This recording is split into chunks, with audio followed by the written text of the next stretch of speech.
Hello and welcome back to another Toffee Blues video, your source for all things Everton.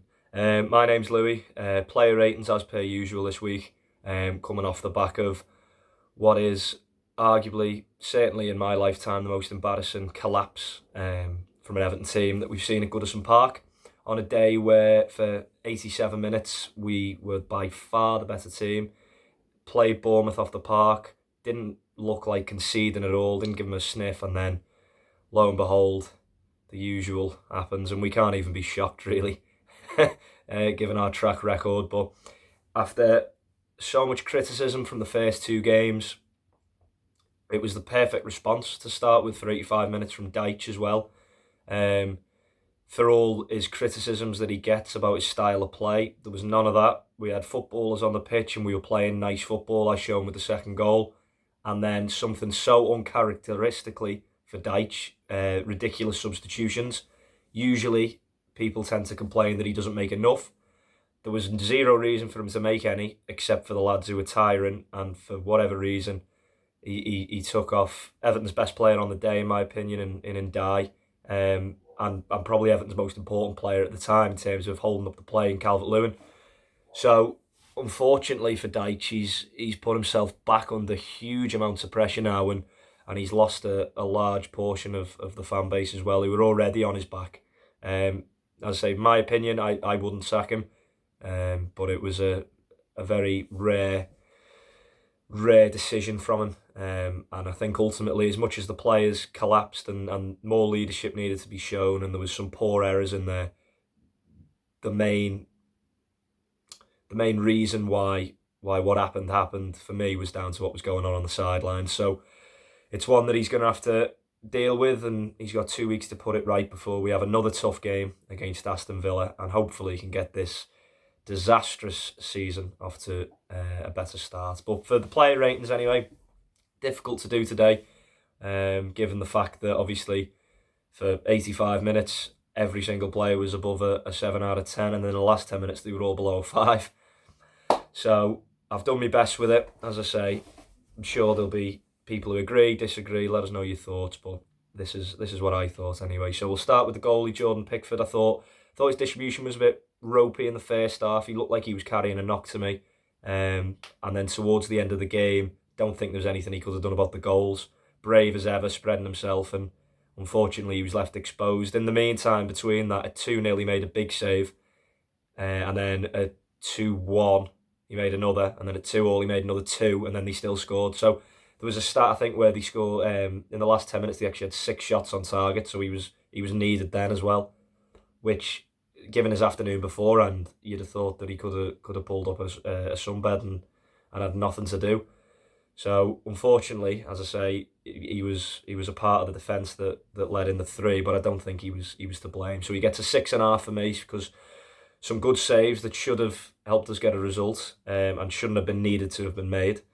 But his distribution was a little bit ropey for me. So 6.5 for Jordan, who's playing himself back into full fitness at the minute.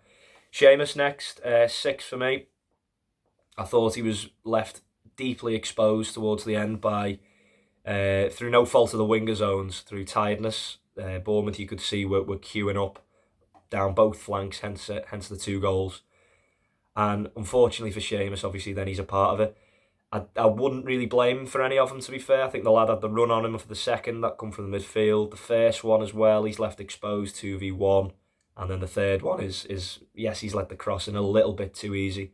But again, no support whatsoever. Should have scored, which would have been a fantastic moment, and certainly you'd have thought would have killed the game, really, with the way that we were playing at that time. But a 6 for Seamus, and the main thing for him, really, as much as it's tough to take positives when it ends so sourly, it was the best Everton have played in years for the first 85 minutes, and Seamus playing 90 is again a really important step in his fitness and the right back issue. So unfortunately, again, he's a part of the defence, but he gets a 6 for me. Tarkowski next. I felt really sorry for Tarkowski. I actually thought he had a good game. I've seen him getting a bit of stick on Twitter. I thought he defended well, strong in the air. I didn't think he was at fault for any of the goals either. The last one was Keane's side, and the other 2 was Mikalenko's side, if I remember, and coming from the midfield. So I actually felt really sorry for Tarkowski. I thought his passing was good. I thought he defended well. The only thing you could throw at him maybe is, as a 31-year-old centre-half, when it goes to 2-1 in the 87th minute, can you show a bit more leadership? But it's very difficult to throw that at Tarkowski for me after what he's done for Everton as captain for the last 2 years, really. Same with Seamus. But again, when you're a part of it, you can't be scored too highly. So a 6.5 for Tarkowski, same as Pickford, because I thought he was okay. Keane, I was gutted for Keane, really, because for 85 minutes, again, you'll hear me say that a lot during this video, it was arguably one of his best games for Everton. He had that new lad up top for Bournemouth in his pocket. Got his goal, fully deserved, took it really well, as we know he's a good finisher.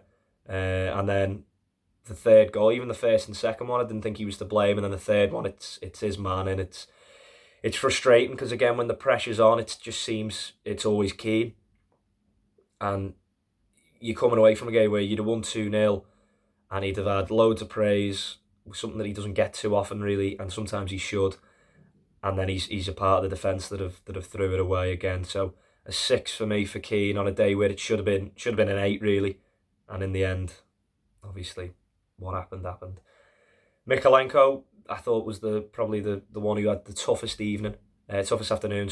A 5 out of 10 for me. I thought he struggled. First half, again, it looked like he was back to what he was last season. He wasn't getting done. He was solid defensively. And then towards the end of the game, you could see almost he looked a bit nervous.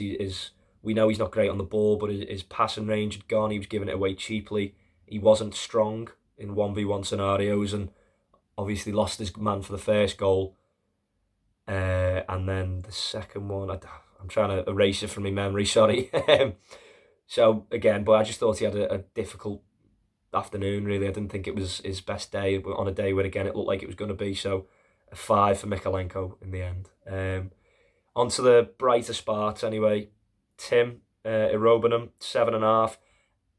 For me, I thought for the second goal and the first goal, he could have done a little bit more. However, that comes from the sidelines. It was clear to see that he was flagging from 70 onwards, and it needed changing. And for whatever reason, it was Ndiaye who got brought off, and Calvert-Lewin, who both looked full of energy. And Tim was left hang out to hang out to dry, really. But for the first 70, unbelievable. You can see we've signed a real player. And I thought Garner had a good game, I'll come to that in a second, but once James Garner's in there with him, it just feels like we're going to go to another level. He's a fantastic buy. He's had a great start to his Everton career, despite the results. And had he been subbed off on the 70th, again, I'm not putting any blame on him here, but you'd imagine, or even if you'd put Garner on alongside him, because Garner was flagging too, we could have sorted through. But Tim, a good performance, so a 7.5, would have been higher, but for me, I thought he should have done a bit better for the second goal. So 7.5 for Tim, and a great start to his Everton career, which is hopefully going to be a long one as well, given his age. Garner next, 7. Thought Garner had a good game. Full of legs, full of energy as always. Kept the ball really well yesterday as well. For me, again, could have been subbed off. Definitely would have been ahead of Ndiaye and Calvert-Lewin in the queue. For whatever reason, he wasn't. But a 7 for me for Garner. A good performance from him. McNeil, I thought, played well in the 10 again. He splits opinion at the minute, McNeil, but the pass for the second goal showed what he's capable of. Ndiaye can play off the left, it showed, getting at fullbacks, driving forwards, getting us up the pitch. I'll come on to him in a moment. But McNeil in the 10, the quality that he's got when he gets his decisions right, it's a massive, massive difference for Everton, and it showed with the second goal. That the time into Calvert-Lewin on the pass was fantastic. Few other times as well where maybe he could have made a different decision, but you can see he's always looking forwards, McNeil. He's always trying to make something happen, and it was a decent performance, I thought, from him. So a 7 out of 10 for Dwight. Harrison, I actually thought Harrison had a really good game. Again, looked knackered towards the end, and it feels as if I'm saying this now, it feels like I'm letting the players off a little bit, because the manner in which you collapse, whether you're tired or not, to concede 3 goals in 9 minutes when you're 2-0 up is unheard of in the Premier League, statistically as well. So there's no getting away from the fact that they collapsed in a really embarrassing manner. But again, I did feel they were left out to dry by someone who I'm a massive fan of. Again, Deitch, I'm huge, so grateful for him. There's a picture of him over there, little magnet. But you've got to hold your hands up when they've made a mistake. And for me, yesterday it was one of the poorer decisions from a manager that I've seen at Goodison in a long, long time. So, as I say, Harrison, as much as for the third goal, he probably could have helped Seamus out a bit more. He'd ran himself into the ground and played midweek as well, as did McNeil and a few of the other boys. So, a 7.5 for Harrison, because for the first goal, great ball in. And then, again, playing with people who are capable in the final third lifts the game, and it showed with Harrison again. So, a good performance from him, I thought, anyway. And then, in Dye next, man of the match, without doubt. 8.5 for me. Fantastic. What a player we've signed. He looks the real deal. You can see why Sheffield United fans loved him so much. He's ambitious. He's driving forward. He works back as well, which is so important. He's not a lazy winger. He doesn't just do skills and tricks like we've seen in the past with other players. He puts a shift in, works back, helps his full-back out. And it actually showed when he went off that the 3 goals come down the flanks, because his work rate that he was putting in was huge as well. It wasn't just what he was doing in the final third. It's what he's doing in his own half as well. But he was fantastic. Hand in the second goal as well. Unlucky not to get on the score sheet himself. And it showed from the ovation he got from the fans just how much he's going to fit in here. And it looks like we've signed a real talent. The definite bright spark on what should have been a great day, but ended up being the worst in my 17 years of going. But an 8.5 for Ndiaye and man of the match for me. Dom, 8. Settled the debate entirely between him and Beto. I didn't think it was ever a debate, in my opinion. For me, Calvert-Lewin is head and shoulders above him. It showed as soon as we took him off, you could see the ball wasn't sticking. It was just coming straight back. There was no running in the channels, not as good pressing. Calvert-Lewin is so important to the Everton team, and I know that obviously the contract scenario situation's up in the air, but what he offers Everton and has offered Everton for years, for me, goes under the radar. Is hold-up play, running in behind, took his goal fantastically as well, always in the right positions as well, helping his teammates out. 8 for me. I think, obviously, in Ndiaye, the sub for Decore, I can get bringing Decore on. I wouldn't brought Ndiaye off, but I can understand that. I think the game was lost by taking Calvert-Lewin off, not Ndiaye, in my opinion, because as soon as we took Dom off, there was no hold-up play whatsoever. We were just soaking up pressure. There was no outlet, and Bournemouth were throwing bodies forward, and we were too tired to deal with it. So an 8 out of 10 for Calvert-Lewin, and he's shown how important he is. Hopefully he's going to get on the score sheet more regularly now as well. Now he's off the mark, and can prove himself that he is Everton's number 9. Because as I say, I think he's a top player, and he's shown it yesterday. A fantastic performance, second only to Ndiaye for me. So an 8 out of 10 for Dom. Subs, Decore, 5. To be fair to Dukes, he wasn't really a part of anything. I think he was almost just a representation of the poor decision. I don't remember him giving the ball away. I don't remember him losing a man for a goal. It was just he wasn't doing what Ndiaye was doing. So a 5 for me, because he didn't really offer much. And then Beto, again, coming back to Calvert-Lewin, the third goal comes from Coleman firing a pass into the 9.